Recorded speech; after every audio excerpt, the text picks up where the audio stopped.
పని చేసినా కూడా అవసరమైతే 1000 సార్లు ఆలోచించి కరెక్ట్ పని చేయాలన్నా, ఏదైనా రాయాలనుకున్నా, చదవాలనుకున్నా, పని చేయాలనుకున్నా కూడా చేసే ప్రతి పనికి చాలా జాగ్రత్తగా ఆలోచించి మంచి పనే చేయాలి, కరెక్ట్ పని చేయాలన్నా ఆలోచించి చేయాలని చెప్తున్నారు.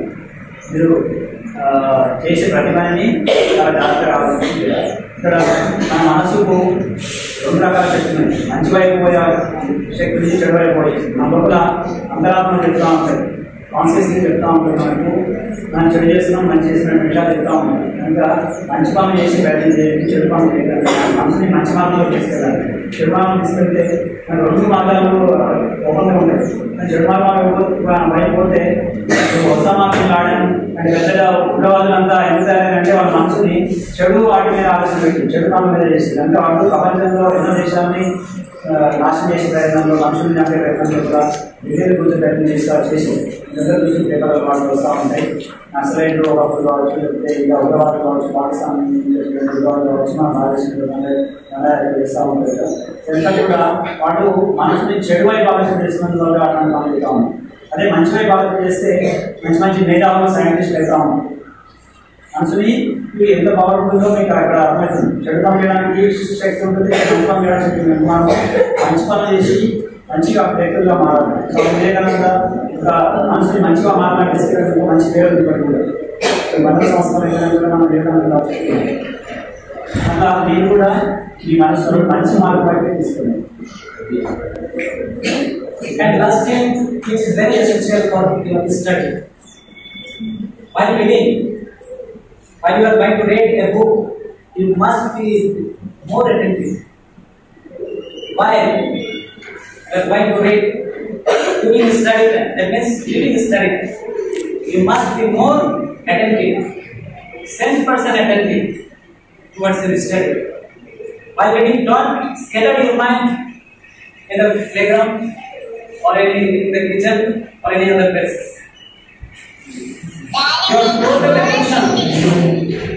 Your total mental attention should be on the book.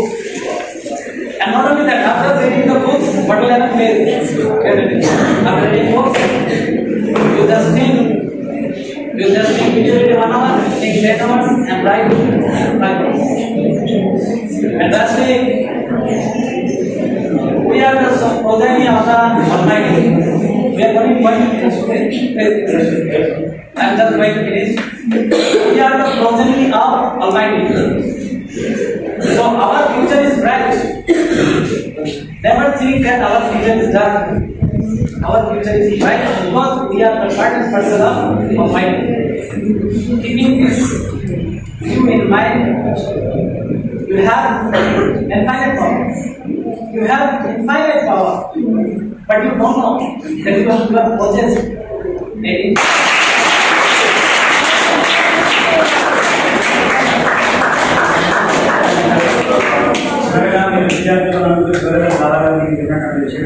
విద్యార్థులను చదివేటప్పుడు ఏకాగ్రతతో చదవాలి. చాలా కాన్సన్ట్రేషన్ చేసేటువంటి అన్ని మీ మనసు పరిపరిగా అవుతూ ఉంటుంది. సరైన నిజంగానే క్లాసులో చేసినటువంటి ఆటలు, టీవీ స్టూడెంట్ సినిమా పాటలు గుర్తు వస్తూ ఉంటుంది. అవన్నీ నుంచి మీ మైండ్ని కాన్సన్ట్రేషన్ తీసుకొచ్చి పుస్తకంలో మన చదువుతున్న ఆప్షన్ మీద ఉంచితే మీరు తక్కువ టైం చదివినా కూడా ఎక్కువ టైం రాయగలుగుతారు, చెప్పగలుగుతారు. వాస్తవానికి ఎన్నో గంటలు చూసుకుంటున్నారు. పుస్తకం చేతుల్లో దిగి మేము మైండ్ ఎక్కడ కూర్చుంటున్నాక 3-4 గంటలు కూర్చున్నా కూడా 10 నిమిషాలు కూడా రాగలుగుతుంది. కానీ మీ మనసులో ఉన్నటువంటి శక్తి చాలా అద్భుతం.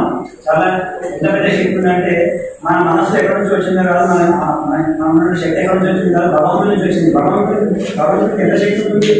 మొత్తం విశ్వాన్ని సృష్టించింది భగవంతుడు. అంత శక్తి మనలో కూడా ఉంటుంది. మీరు దాన్ని వెలిగి చేయడమే పని. ఇంకా శక్తిని హనుమంతుడికి అంత శక్తి ఉందా నాకు తెలియదు. మీరు ఎగరగలుగుతామని చెప్పేసి పక్కవాళ్ళు తిట్టినప్పుడు ఎగిరి గంట దగ్గర సముద్రం కాదు. అట్లా మీలో కూడా చాలా శక్తి ఉంది, అది మీకు తెలుస్తుంది. భగవంతుడి నుంచి అందరికీ శక్తి అందుతుంది కనుక భగవంతుడికి ఎంత శక్తి ఉంటుంది, మనకు కూడా అంత శక్తి ఉంటుంది కనుక ఆ శక్తిని ఉపయోగించి మీరు కాన్సన్ట్రేషన్ కూడా చదివే ప్రయత్నం చేయండి. మీ మనసుని ఏకాగ్రత పరచండి. ఏకాగ్రత పరచండి. ఇక్కడ స్వామి చెప్పినటువంటి సాధనా పద్ధతి ఉంది. మెడిటేషన్ ప్రాక్టీస్ చేసేటువంటి పద్ధతి ఉంది. అప్పుడప్పుడు మనకు అమ్మాయిలు అయితే ఏమో టీవీ లాంటి వాళ్ళు వస్తారు, ఆశ్రమం దగ్గర నేర్పిస్తారు. దాదా అయితే రెగ్యులర్గా ఎప్పుడు ఉంటాడు ఇక్కడ. అబ్బాయిలు మంచి యోగా ప్రాక్టీస్ చేసుకుంటున్నాం, మెడిటేషన్ కూడా ప్రాక్టీస్ ప్రాక్టీస్ చేయడం వల్ల మీకు ఈ సమయంలో కరెక్ట్ ఈ ఏజ్లో మీకు హార్మోన్ డెవలప్మెంట్ అయితే కనుక మీ మైండ్ రకరకాల ఆలోచిస్తుంది. దాని నుంచి మీ మైండ్ని కరెక్ట్ వేలో తీసుకోవడానికి ఆసనాలు, తర్వాత మెడిటేషన్, యోగా ఇది చాలా ఇంపార్టెంట్. యోగా అంటే అందరూ ఇప్పుడు యోగాసనాలు ఒకటే అనుకుంటున్నారు. యోగాసనాలు చాలా అంశాలు వస్తాయి, 10 అంశాలు 8 అంశాలు ఉంటాయి. అయితే దాంట్లో మెయిన్గా మీకు అవసరమైనది ఇప్పుడు ఏంటంటే యోగాసనాలు, తర్వాత సాధన మెడిటేషన్, ఏకాగ్రతతో మనసుని ఎలా కాన్సన్ట్రేట్ చేయాలి. దీనివల్ల ఈ మనస్సు ఈ శరీరం రెండు సమతుల్యంగా అయితే దీంతో పాటు చాలా చిత్రం చేసిందంటే మీరు కనీసం నెలకు ఒకసారి ఉపవాసం ఉండే ప్రయత్నం చేయండి. దీనివల్ల మీరు హార్మోన్స్ ఎక్కువ డెవలప్ అవుతుంది. వాటి వల్ల జీవక్రియ రేటు ముసలి కంటే చిన్నల కంటే ఈ ఏజ్ ఉన్న వాళ్ళకంటే వేరే వాళ్ళకంటే మాకంటే కూడా మీ లోపల చాలా ఎక్కువ రేటుతో జరుగుతూ ఉంటుంది జీవక్రియ. కనుక చాలా విషపదార్థాలు కూడా వస్తుంది. మీకు అన్ని రివ్యూస్ వస్తుంటాయి. అవన్నీ వెళ్ళిపోవాలి. ఆ విషపదార్థాలు వెళ్ళిపోవాలంటే నెలకు ఒకసారి ఉపవాసం చేయాలి.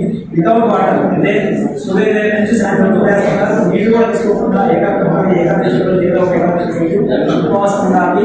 నెక్స్ట్ డే మార్నింగ్ నిమ్మకాయని తీసుకొని శరీరం బట్టి బాగా అంతకుముందు తీసుకున్నటువంటి పదార్థాన్ని బయటికి విసర్జించి ఆ తర్వాత మళ్ళీ మెత్తటి ఆహారం తీసుకుని అంటే అందువల్ల శరీరం శుద్ధి అవుతుంది. మీకు మైండ్ కూడా కాన్సన్ట్రేట్ అవుతుంది. అనమాట ఈ యొక్క శరీరాలు వెళ్ళిపోతాయి కనుక కనుక ఈ పద్ధతిలో కూడా మీరు 3 పాటిస్తారు. కాబట్టి సాధన చేయడం, మెడిటేషన్ చేయడం, ఇంకోటి యోగాసనం చేయడం, నెలకోసారి ఫాస్టింగ్ ఉండడం, ఉపవాసం ఉండడం. ఉపవాసం అంటే మన ఇంట్లో ఉపవాసం ఉంది మన సాంస్కృతిక కాకుండా మ్యాక్సిమం చేయడానికి వరకు మీకు కుదరకుంటే కొబ్బరి నీళ్ళు తాగుతున్నా ఉండండి. లేకపోతే అసలు నీళ్ళు లేకుండా ఉంటే మంచిది ఉండకపోతే మీ లోపల ఈ సందర్భంలో ఈ ఏజ్లో వచ్చినటువంటి ఇంప్యూరిటీస్ అయితే బాడీలో ఉంటాయో వాటిని ఇది ఒక మంచి లక్షణాలు బట్టి విద్యార్థులు మాట్లాడు గొప్ప విద్యార్థులు మారే అవకాశం ఉంది. వాళ్ళకి కొంచెం ఈ ఏదైనా కొత్త విషయం స్టార్ట్ చేసిన చాలా ఇబ్బందికరంగా ఉంటుంది. ఇంట్లో పేరెంట్స్ తర్వాత అందరి నుంచి మనకు సహకారం లభించదు. కానీ చేసి మాత్రం మీకు అద్భుతంగా మాట్లాడు ప్రపంచం గుర్తించేటువంటి స్థాయిలో పోతుంది. వివేకానంద ఎలా పోయింది, మన భారతదేశం నుంచి పోయింది. కనుక అట్లాంటి గొప్ప వాళ్ళగా మారాలంటే మీకు ఒక మంచి అవకాశం. మనకు లోకల్గా వేరే ఊరిలో వేరే విధానాలకి అందరికీ దొరకకపోవచ్చు అవకాశం. మన ఊళ్ళోనే ఉంది ఆశ్రమము. ఉదయం సాయంత్రం స్వామి గారు ఉదయం సాయంత్రం మెడిటేషన్ ఒక 2 రోజులు పోతే మీరు ఇక్కడ పాటించవచ్చు. అట్లా చేయండి. అమ్మాయిలకి అయితే దీని వాళ్ళు ఎక్కువ చదువుకుంటూ వాళ్ళు నేర్పిస్తారు. వాళ్ళు నేర్చుకున్నట్టు వాళ్ళు ప్రాక్టీస్ చేయండి. దీనివల్ల ఏ మతము ఏ కులం సంబంధం లేకుండా యోగా అనేది కంపల్సరీ అందరికీ కామన్ అయిపోయింది. మనసుని మోటివేషన్ అంతా ప్రాక్టీస్ చేయండి. ఈ విషయం ఈ సందర్భంలో అవకాశం సాంఘిక